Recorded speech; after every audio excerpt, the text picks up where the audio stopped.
திருச்சியில் நடைபெற்ற விசிக மாநாட்டுக்கு சென்று வீடு திரும்பிய போது சாலை விபத்தில் சிக்கி விடுதலை சிறுத்தைகள் கட்சியைச் சேர்ந்த 3 பேர் உயிரிழந்திருக்கிறார்கள்.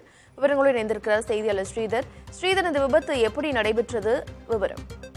சிதம்பரம் அருகே வில்லியனூர் கிராமத்தைச் சேர்ந்தவர்கள் விடுதலை சிறுத்தையை சேர்ந்த நிர்வாகிகள் நேற்று திருச்சியில் நடந்த இந்த வெல்லும் ஜனநாயகம் கூட்டத்திற்கு சென்றுவிட்டு மீண்டும் இரவு வேனில் திரும்பி கொண்டிருந்த போது வேப்பூர் அருகே நாரையூர் என்ற இடத்தில் எதிரே வந்த லாரியின் மீது அதிவேகமாக மோதியதாக கூறப்படுகிறது. இதில் லாரியும் வேனும் மிகப்பெரிய அளவில் சேதமடைந்தது. இதில் வேனில் பயணித்த 3 பேர் உயிரிழந்ததாக முதல் கட்ட தகவல் காவல்துறை தரப்பில் சொல்லப்படுகிறது. குறிப்பாக உத்தரகுமார், அன்பு செல்வன், யுவராஜ் 17 வயது சிறுவன்.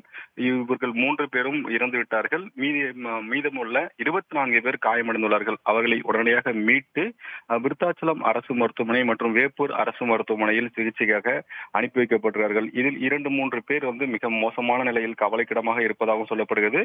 அவரை காப்பாற்றும் முயற்சியில் காவல்துறையும் மாவட்ட நிர்வாகம் தொடர்ந்து ஈடுபட்டதாகவும் அவர்கள் மேல் சிகிச்சைக்காக எங்கு அனுப்பப்படுகிறார்கள் என்று விரைவில் தெரிய வரும். ஆனால் தற்போது முதல் உதவி அவர்கள் வேகமாக செய்யப்பட்டு வருகிறது.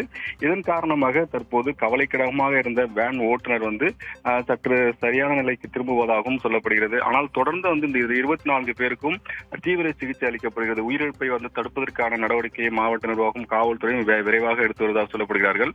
இந்த விபத்துக்கான காரணம் குறித்து தற்போது காவல்துறை விசாரணை மேற்கொண்டு வருகிறார்கள். முதல் கட்ட விசாரணையை பொறுத்தவரைக்கும் நள்ளிரவு நடந்த காரணத்தினால் தூக்கத்தின் காரணமாக கூட நடந்திருக்கலாம் என்று கூறப்பட்டாலும் விபத்துக்கான சரியான காரணம் இதுவரைக்கும் தெரியவில்லை. ஆனால் தொடர்ந்து அந்த பகுதியில் போக்குவரத்து பாதிக்கப்பட்ட காரணத்தால் போக்குவரத்து சரி செய்வதும் இவர்கள் மீட்பு பணியில் ஈடுபடுவதுதான் காவல்துறை முதல் கட்ட பணியாக மேற்கொண்டு வருகிறார்கள். தற்போது அனைவருமே மீட்கப்பட்டு மருத்துவமனைக்கு அனுப்பி வைக்கப்பட்டார்கள். இறந்து போனவர்கள் உடல் தற்போது அரசு மருத்துவமனையில் பிரேத பரிசோதனையாக வைக்கப்பட்டிருக்கிறது. தொடர்ந்து விசாரணையும் மேற்கொள்ளப்பட்டு வருகிறது. விவரங்களுக்கு நன்றி ஸ்ரீதர்.